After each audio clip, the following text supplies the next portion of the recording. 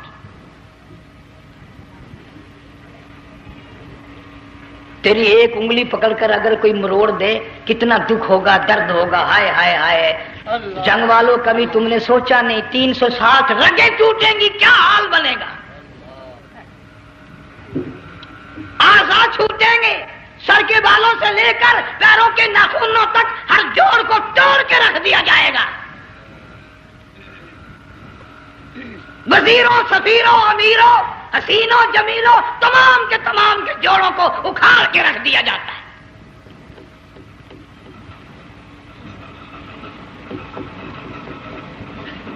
Programme تک نہیں مرد عورتوں کا کہ یہ دنیا کسی کی نہ بنی، قبر میں آخر جانا ہی جانا ہے. علماء کرام نے لکھا ہے کہ حضرت عیسیٰ علیہ السلام کے پاس لوگ آئے اور کہنے لگے نئی نئی قبروں سے مردے زندہ کر کے دکھاتے ہو، آؤ ہم ایک پرانی قبر پہ لے کے چلتے ہیں، مردہ زندہ کر کے دکھاؤ. عیسیٰ علیہ السلام تشریف لے گئے. فرمایا قم باذن اللہ. ایک نوجوان زندہ ہو کر قبر سے نکل کر سامنے آ کر کھڑا ہو گیا. عیسیٰ علیہ السلام نے پوچھا تو کون ہے؟ وہ کہنے لگا میرا نام سام ہے، میں حضرت نوح علیہ السلام کا بیٹا ہوں. تو پیغمبر کا دماغ تو پیغمبر کا ہوتا ہے نا. فرمایا تجھے تو بڑا عرصہ قبر میں گزر گیا، کتنے ہزار سال قبر میں گزر گئے؟ کہ جی ہاں. عیسیٰ علیہ السلام نے فرمایا یار ملاقات تو اللہ نے کرائی دی، قبر کا کچھ حال تو بتا کیا بنتی ہے، قبر کا کچھ ماحول بتا، قبر کی خبر بتا. علماء کرام نے لکھا وہ نوجوان رونے لگا اور کہنے لگا عیسیٰ علیہ السلام تو قبر کی خبر پوچھتا ہے، قبر کا حال پوچھتا ہے، قبر کا ماحول پوچھتا ہے، قبر کا معاملہ مجھ سے پوچھتے ہو، آپ مجھ سے پہلے یہ کیوں نہیں پوچھتے کہ موت کا جھٹکا کتنا شدید ہے؟ نوجوان رو کے کہنے لگا عیسیٰ علیہ السلام کتنے ہزار سال میری موت کو گزر گئے پر مالک کائنات کی قسم آج تک میرا منہ کڑوا ہے.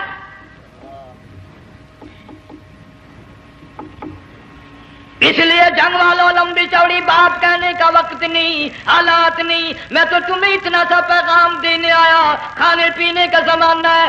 میں جانتا ہوں تم کیلے کھاتے ہو، تمہیں کیلے کا ذائقہ معلوم ہے، امرود کا ذائقہ تم کو معلوم ہے، انار کا ذائقہ تمہیں معلوم ہے، انگور کا ذائقہ معلوم ہے، انناس کا ذائقہ معلوم ہے، آم کا ذائقہ معلوم ہے، ہزاروں پھلوں کے ذائقے تمہیں معلوم ہے، ہزاروں مٹھائیوں کے ذائقے تمہیں معلوم ہے، ہزاروں بیکری کی چیزوں کے ذائقے تمہیں معلوم ہے، ہزاروں شربتوں کے ذائقے معلوم ہے. پر تم نے جنگ والوں کبھی بھی قبرستان میں جا کر قبر والوں سے یہ نہیں پوچھا او قبر والوں ذرا بتاؤ تو صحیح موت کا ذائقہ کیسا ہے؟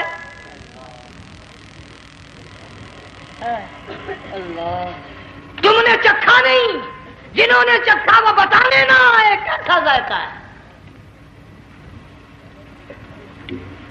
اس لیے قرآن کہتا کلا اذا بلغت التراقی وقیل من راق وظن انه الفراق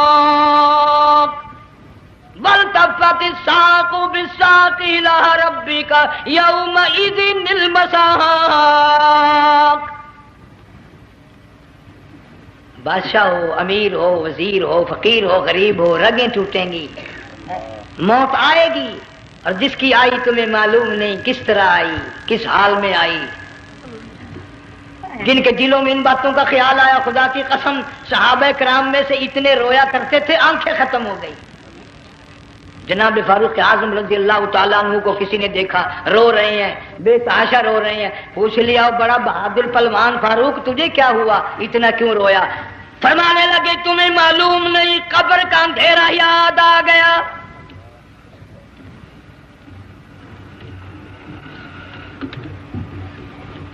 ایک 1,29,000 صحابہ کرام اس آخرت کے لیے قربانیاں دیتے آئے.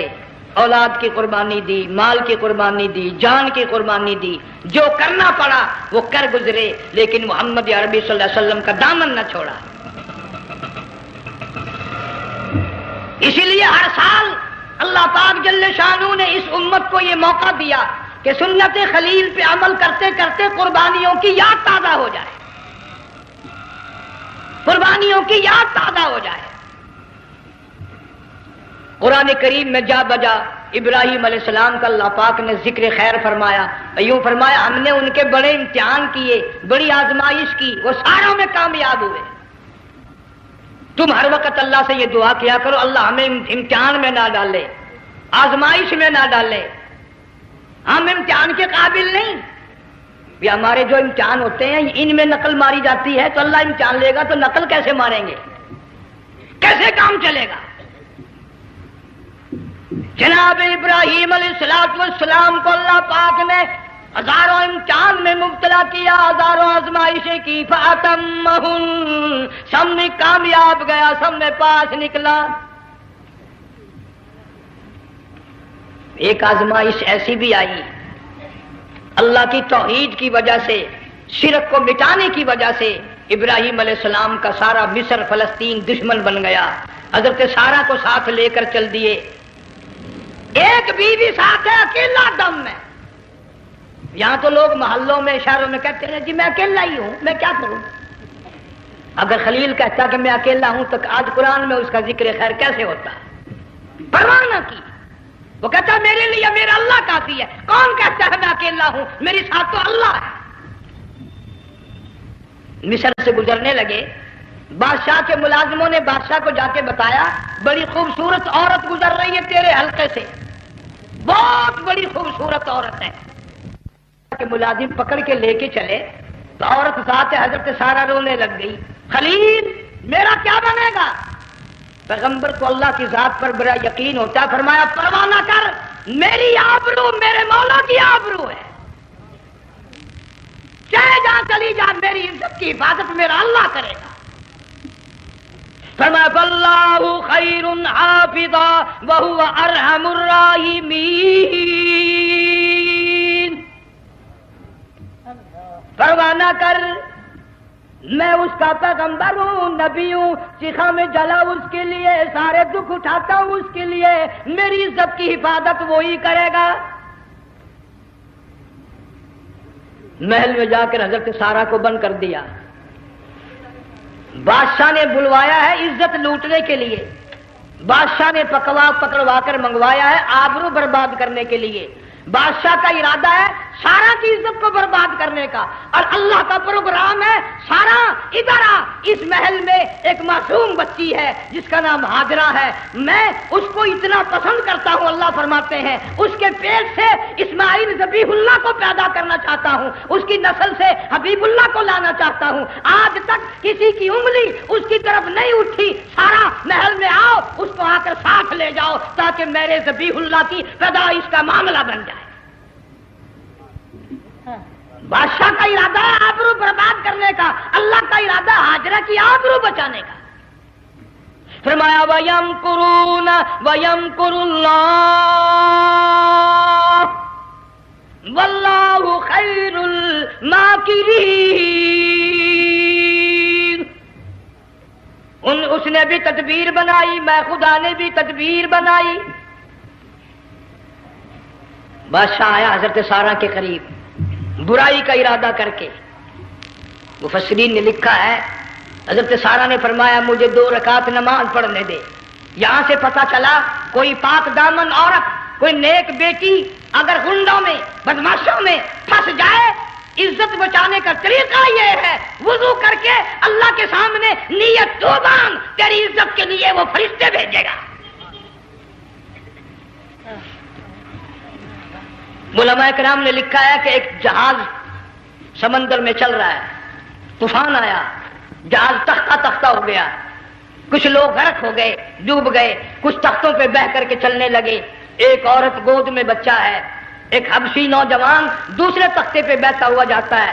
اس نے عورت اکیلی دیکھ کر اپنا تختہ چھوڑ دیا اور بدماشی کے ارادے سے عورت کے تختے پہ آ بیٹھا۔ تم جنگ والے سوچ رہے ہوگے کہ ڈوبتے وقت بھی باز نہ آئے، یہ سیلاب آتے ہیں لوگ بدماشیوں سے باز آئے؟ ڈوب گئے مگر باز نہ آئے، بغیرتی لوگ کرتے ہی رہے۔ علماء کرام نے لکھا حبشی نوجوان نے عورت کا بچہ چھینا سمندر میں پھینک دیا۔ عورت روئی اور کہنے لگی میرے اللہ، بیٹھی رہتی ہوں، عزت جاتی ہے، حرکت کرتی ہوں، ڈوب جاؤں گی۔ میں نے سنا ہے سمندر کی گہرائیوں سے تو نے یونس علیہ السلام کی سنی تھی، میں تو پانی کے اوپر بہ رہی ہوں، مولا میری آبرو بچا، میرا ایمان بچا، میری عزت بچا، تیرے سوا میری سننے والا کوئی نہیں، لا الہ الا انت سبحانک انی کنت من الظالمین۔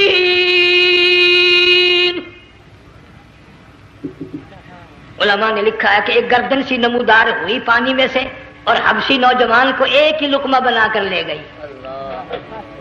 وہ تو ہر جگہ سنتا ہے، پکارنے والا بے بس بے کس ہو کر جب اس کو پکارتا ہے وہ ہر جگہ انداز پہنچاتا ہے، وہ ہے جو موجود ہر جگہ۔ عورت بہتی بہتی کنارے جا لگی، ایک جہاز قریب آیا، دوپٹے کا اشارہ کر کے اس کو بلایا۔ جہاز میں جب سوار ہوئی تو دیکھتی کیا ہے، ایک نوجوان کی گود میں اس کا وہ بچہ جو سمندر میں پھینک دیا تھا بیٹھا ہوا کھیل رہا ہے۔ ٹوٹ پڑی میرا بچہ ہے۔ لوگوں نے کہا تیرا کہاں سے آیا؟ ماجرا سنایا، اس طرح ہوا۔ جہاز کے کپتان نے کہا ہم جہاز لے کر آ رہے تھے، غیب سے آواز آئی جہاز ادھر کو لے آؤ ورنہ ڈبو دیے جاؤ گے۔ ہم جب جہاز وہاں لے کر پہنچے تو دیکھتے کیا ہے کہ ایک جانور کی پیٹھ پہ یہ بچہ بیٹھا ہوا کھیل رہا تھا۔ عزت بھی بچی، ایمان بھی بچا، بچہ بھی بچا، اور کوئی بچانے کے لیے تدبیر کرے جبھی نا۔ حضرت سارا نے نماز پڑھ کر بددعا کر دی، بادشاہ کے سارے بدن میں درد ہونے لگا۔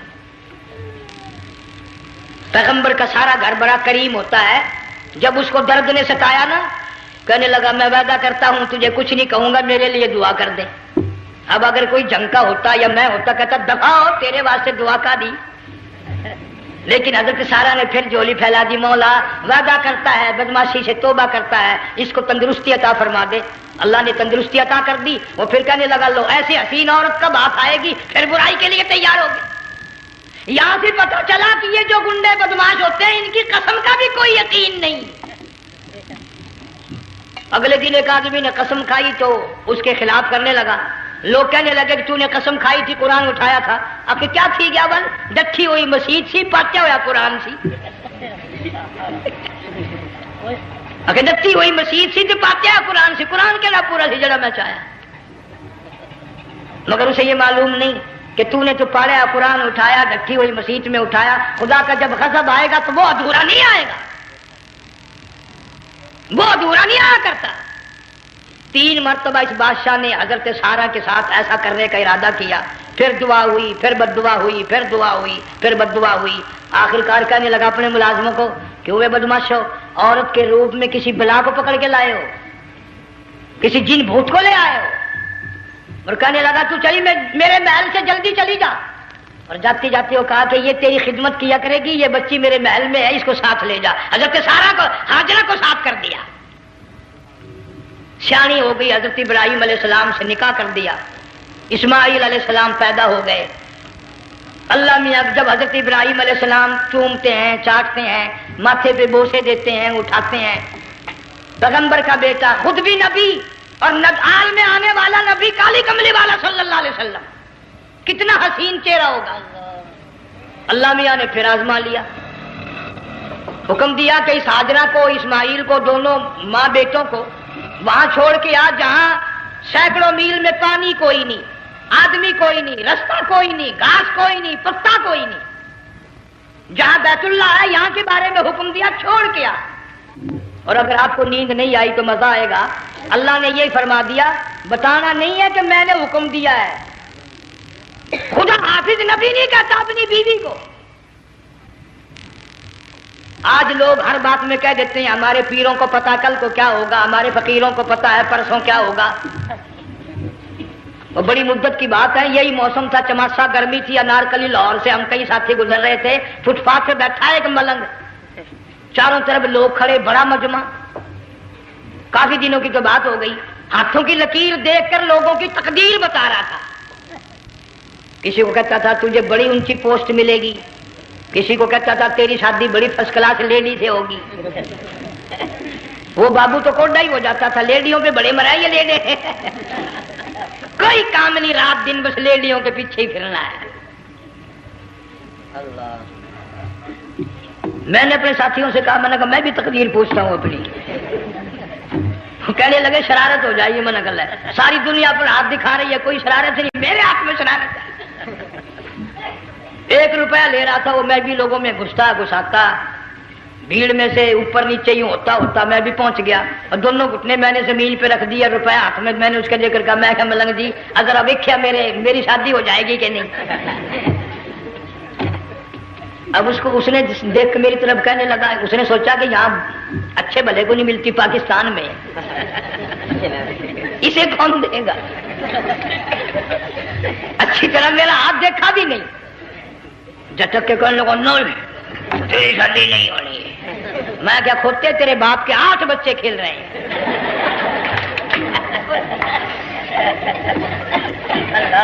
یوں ہی عقیدے بگڑ جاتے ہیں لوگ. ہمارے پیر کو پتا، فقیر کو پتا، کسی کو پتا نہیں ہے، کوئی نہیں جانتا. فرمایا وما تدری نفس ماذا تکسب غدا، کوئی نہیں جانتا کل کیا ہو جائے گا. وما تدری نفس بأی ارض تموت، کوئی نہیں جانتا زمین کے کس ٹکڑے پہ موت آئے گی. ان اللہ علیم خبیر، ایک اللہ کی ذات جانتی ہے. حضرت ہاجرہ اسماعیل علیہ السلام کو چھوڑ کر چل دیے، نہ خدا حافظ کہا، نہ کوئی تسلی دی. تھوڑی سی کھجوریں، تھوڑا سا پانی، ختم ہو گیا. ابراہیم علیہ السلام جب دور نکل گئے تو حضرت ہاجرہ نے دیکھا یہ تو چلے گئے. کھڑی ہو کر آواز دی، اے میرے ابراہیم. مڑ کر نہیں دیکھتے. جنگ والوں، اللہ کا پیغمبر اللہ کی اجازت کے بغیر اپنی بیوی کی طرف نہیں دیکھتا، گھر والی کی طرف نظر اٹھا کر نہیں دیکھتا. ایک تم ہو، چٹی داڑھی، بڑھیپا، کالے برقعے والی نظر آ جائے نا، آگے بھاگ کر بڑے نہیں آتے ہیں. کہاں جانا چاہتی ہیں آپ؟ تیری ماں لگتی ہے آپ چلی جائے. تو یہ کیا ہوا؟ یہ کالے برقعے پہ مرتے مرتے مرتے مرتے مری گئے. ایسا عجیب تماشا. وہ لاہور پلیٹ فارم پر پھر رہی تھی نا ایک لیڈی برقع اوڑے، آ گیا ایک لیڈا، کہنے لگا سیون اپ لاؤں. نے کہا لے آئے. نے کہا واہ کام بن گیا. وہ سیون اپ لے آیا. تھوڑی دیر کے بعد کہنے لگا میرے خیال میں کوئی پھینٹا بھی ہو جائے. نے کہا لے آئے. نے کہا سبحان اللہ پکا کام ہو گیا. وہ سیون اپ بھی پی لی، پھینٹا بھی ڈکار گئی. تھوڑی سی دیر کے بعد کہنے لگا سیب لے آؤں. وہ لے ہی آیا سیب. کیا آپ کے لیے میں سیب لایا ہوں آپ کھائیں؟ کہنے لگی نہیں آپ کھائیں. اس نے سوچا ہو میری بھی محبت ہو گئی ہے، سیب کھانے کے لیے مجھے بھی کہہ رہی ہے. جب اس نے اصرار کیا نا کہ میں تو تیرے لیے لایا ہوں کھا تو صحیح، کہنے لگی کیسے کھاؤں میرے منہ میں دانت ہی نہیں ہے. اب پتا چلا اسے کہ صبح سے میں تو پرانے پپی کے پیچھے پھر رہا تھا.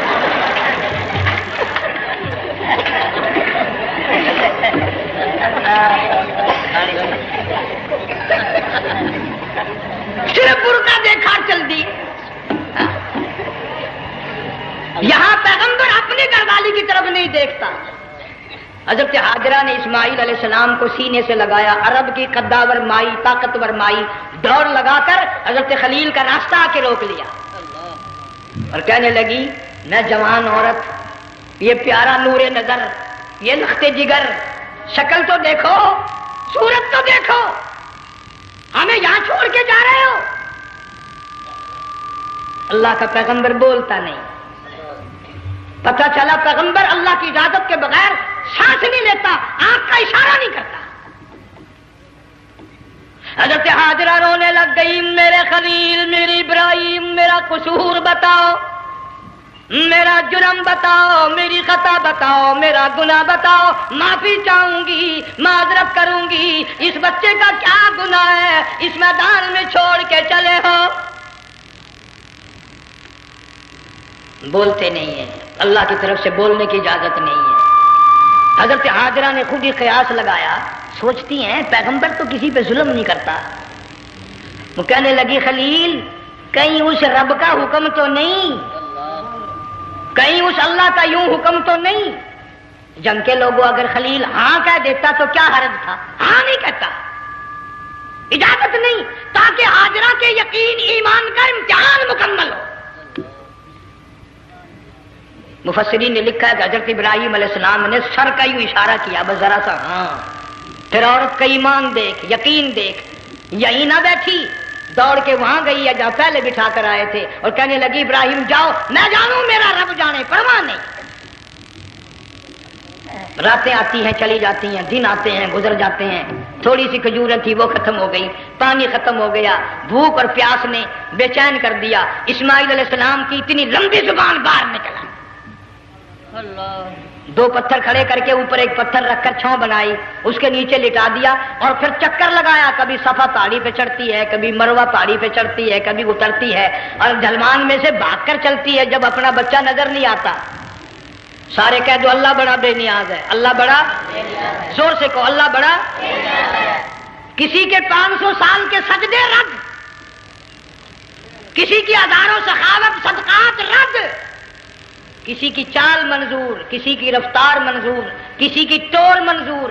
اور یوں فرمایا حاجرہ میری رحمت کی تلاش میں آج جو تو نے دوڑ لگائی ہے، یہ تیری چال ڈال رفتار ٹور ہمیں اتنی پسند آ گئی، اتنی پسند آ گئی کہ آج کے بعد خلیل اللہ کیوں نہ ہو، ذبیح اللہ کیوں نہ ہو، کلیم اللہ کیوں نہ ہو، روح اللہ کیوں نہ ہو، حبیب اللہ کیوں نہ ہو، صحابہ کرام کیوں نہ ہو، قطب ابدال غوث کیوں نہ ہو.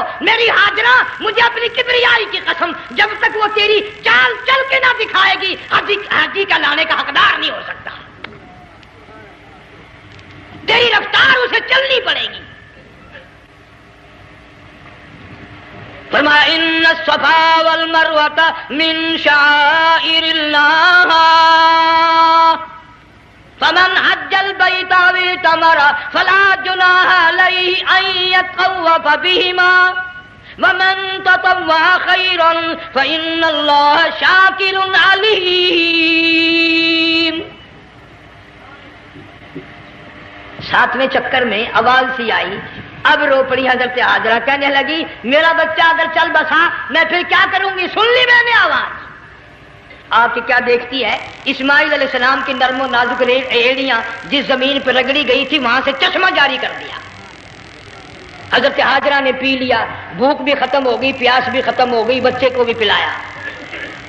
اللہ تعالیٰ نے خانہ کعبہ کی بنیاد ڈال دی، ایسے گھر کی بنیاد ڈالی. حضور صلی اللہ علیہ وسلم فرماتے ہیں 500 سال کی عبادت ایک طرف اور بیت اللہ پہ ایک نگاہ یوں ڈالنا ایک طرف.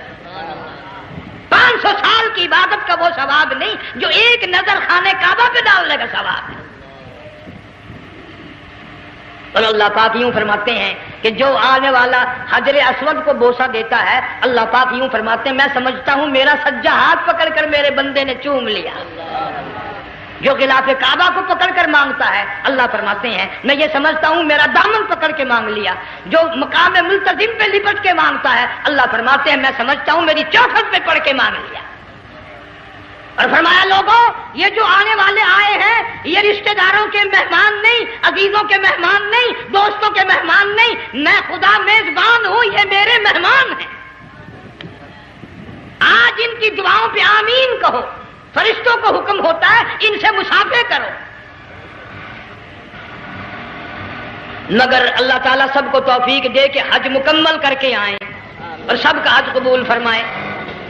میرے علاقے میں کئی سالوں کی بات ہے پرانی، جب کوئی حاجی تھا، ایک آدمی حج کر کے آیا، میں دوپہر کو اس کو ملنے گیا تو زور کی نماز کا وقت آیا، میں اٹھ کے چلا گیا نماز پڑھنے، پھر عصر کی نماز کا وقت آیا، میں اٹھا اور نماز پڑھ کے آ گیا۔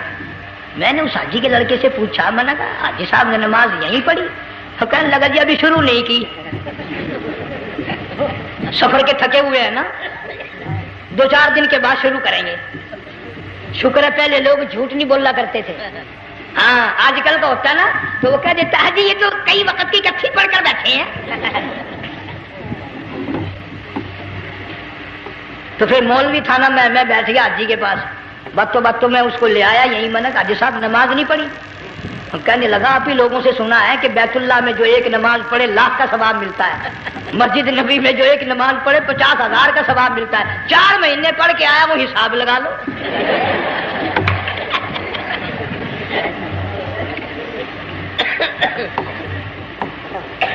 مسائل سیکھتے نہیں، ارکان اور آداب بیت اللہ کے سیکھتے نہیں۔ ڈی سی کے دفتر میں اگر جانا ہو کئیوں سے پوچھے کیسا جاؤں، کس طرح درخواست دوں، کیسے کہوں، کیسے کھڑا ہوں، کیسے بیٹھوں، کیا عرض کروں، اور اللہ کے دربار میں ہم جاتے ہیں اور سیکھ کرنے جاتے ہیں، یہ خوف نہیں کہ اگر بے ادبی ہوگی تو مارا جاؤں گا۔ اللہ تبارک و تعالیٰ جل شانہ نے اسماعیل علیہ السلام کی نرم و نازک ایڑیوں سے بنیاد ڈال کر خانہ کعبہ کی، اللہ نے ہمیں یہ کعبہ دیا، گناہوں کی معافی مانگنے کے لیے وہاں جاؤ، اللہ تبارک و تعالیٰ کے دربار میں حاضر ہو کر مانگنے کے لیے یہاں جاؤ۔ ارشاد فرمایا مدنی کریم صلی اللہ تعالی علیہ وسلم نے جو آدمی صحیح ارکان حج کے ادا کر کے واپس جاتا ہے اس طرح واپس آتا ہے گویا آدمی ماں کے پیٹ سے پیدا ہوا۔ پہلے لوگ یوں ہی حج کیا کرتے تھے، یوں ہی قربانیاں کرتے تھے، اب تو ہر چیز کی لوگ آسانی تلاش کرتے ہیں۔ پچھلے بقرعید کے موقع پر ہمارے مسجد میں ایک آدمی مجھے کہنے لگا اگر کوئی غریب آدمی مرغی کی قربانی دے دے تو لگ جائے گی؟ میں نے کہا تو مکھی مار دے انشاءاللہ وہی لگ جائے گی۔ سارے کام ٹیڑھی ہو گئے، نیچے نیچے نیچے نیچے کو چلے آ رہے۔ آج کل وہ ٹیڑھی بکرے بکری آئے ہوئے ہیں نا، کہیں تو قربانی کے لیے یا کندھے کو اٹھا کر لاوے۔ اب بتاؤ یہ گوشت بانٹے گا یا کھاوے گا یا فریج میں رکھے گا، کیا کرے گا؟ بالکل کام بگڑ گیا۔ حضور صلی اللہ علیہ وسلم نے فرمایا قربانی کا جانور اچھا تلاش کر کے لاؤ، اس کے بدن پہ جتنے بال ہوتے ہیں اتنی نیکیاں لکھی جاتی ہیں۔ اور میرا موضوع نہیں، حضور صلی اللہ علیہ وسلم نے فرمایا کہ میں نے اللہ سے دعا کی تھی میری امت کا کیا بنے گا، پل صراط پہ سے گزرتے وقت اللہ تعالیٰ نے میری دعا کو قبول فرما کر یوں فرما دیا کہ تیری امت جو قربانی میں جانور ذبح کرے گی میں خدا پل صراط کے کنارے پر زندہ کر کے ان سب جانوروں کو سواریاں بنا کر پیش کر دوں گا۔ اس لیے بقرعید بالکل قریب آ گئی، ہر دین ایمان اسلام کے لیے قربانی کے لیے تیار رہو۔ زیادہ سے زیادہ مجھے آج کل فکر لگا ہوا ہے کہ اپنے گھروں کو میں نماز کا اہتمام کرو۔ آج حال یہ بنا ہوا ہے کہ اگر گھر والی کی گود میں موت آئی تو گھر والی بے نماز، دھی کی گود میں موت آئی دھی بے نماز، بہن کی جھولی میں موت آئی بہن بے نماز، بیٹے کی گود میں موت آئی بیٹا بے نماز، بھائی کی گود میں موت آئی بھائی بے نماز، ڈاکٹر کے ہاتھ میں موت آئی ڈاکٹر بے نماز، کمپیوٹر کے ہاتھ میں موت آئی کمپیوٹر بے نماز، نرس کے ہاتھ میں موت آئی نرس بے نماز، تیرا کفن خرید کے لانے والا بے نماز، تیرے غسل کا پانی گرم کرنے والا بے نماز، تیری قبر کھودنے والے بے نماز، تیرا جنازہ اٹھانے والے بے نماز، تیری قبر پہ مٹی ڈالنے والے بے نماز۔ اگر تو نمازی بھی ہے یہ اتنے چاروں طرف کے بے نماز تجھے جنت میں کب جانے دیں گے؟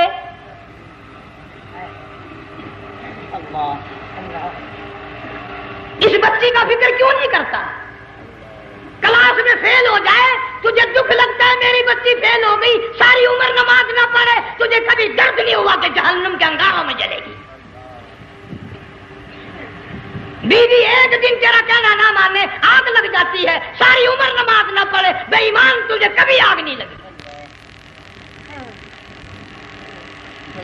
اس گھر سے تیرا جنازہ نکلے گا، اس گھر سے تیری میت اٹھے گی جس گھر میں تم نے سارے بے نماز پیدا کر رکھے ہیں، سارے بے نماز اکٹھے کر رکھے ہیں، کس طرح ایمان کلمہ ساتھ لے کر جائے گا؟ اس لیے اپنے ماحول میں، اپنے گھر میں بچیوں کو، بہنوں کو پیار سے، محبت سے، بڑے عقیدت سے ان کو نمازی بنا، تاکہ مرنے کے بعد جب تیرا جو بیٹی بہن منہ دیکھنے آئے تو نمازی تو تیرا منہ دیکھنے آئے، تیرا منہ دیکھنے بھی سارے بے نمازی آئے، تجھے کیا فائدہ ہوگا؟ اللہ سبحانہ و تعالی ہم سب کو ہمارے گھر کے ماحول کو نمازی بنائے۔